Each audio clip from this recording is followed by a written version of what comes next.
In this video, we're going to talk about AWS Code Pipeline.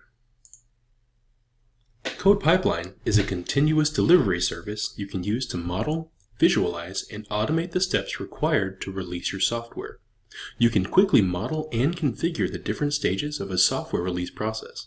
Code Pipeline automates the steps required to release your software changes continuously. You can use Code Pipeline to automatically build, test, and deploy your applications in the cloud. Specifically, you can do a number of things. You can automate your release processes. Code Pipeline fully automates your release process from end to end, starting from your source repository through build, test, and deployment. You can prevent changes from moving through a pipeline by including a manual approval action in any stage except a source stage. You can automatically release when you want, in the way you want, on the systems of your choice across one instance or multiple instances. You can also establish a consistent release process and define a consistent set of steps for every code change. Code Pipeline runs each stage of your release according to your criteria. Additionally, you can speed up delivery of your code while improving quality. You're allowed to automate your release process to allow your developers to test and release code incrementally and speed up the release of new features to your customers. Additionally, you're allowed to use your favorite tools with Code Pipeline. You can incorporate your existing source, build, and deployment tools into your pipeline. Also, when using a Code Pipeline stage, you can view your progress at a glance. You have the ability to view real-time status of your pipelines, check the details of any alerts, retry failed actions, view details about the source revisions used in the latest pipeline execution in each stage, and manually rerun any pipeline. And finally, you have the ability to view your pipeline history details. You can view details about executions of a pipeline, including start and end times, run duration, and execution IDs.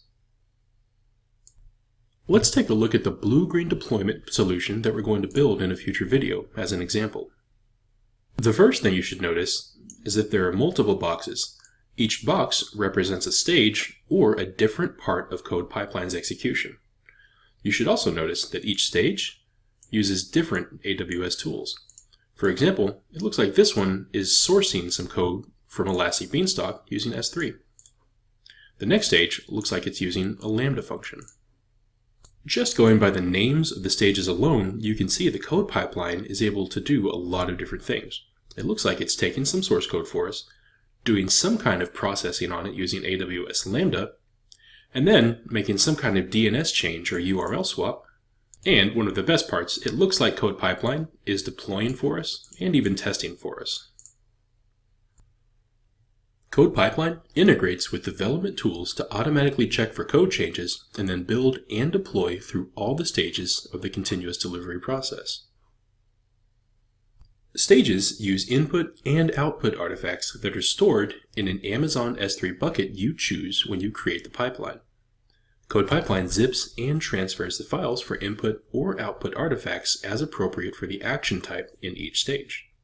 For example, at the start of a build action, AWS Code Pipeline retrieves the input artifact, including any files to be built, and provides the artifact to the build action. After the action completes, Code Pipeline takes the output artifact, or the built application, and saves it to the output artifact bucket for use in the next stage.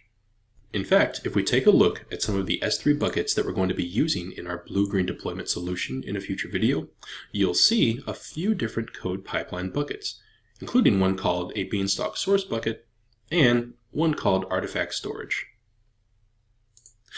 When you use the Create Pipeline wizard to configure or choose stages, AWS Code Pipeline automatically triggers your pipeline to run when there is a commit to the source repository, providing the output artifact from the source stage.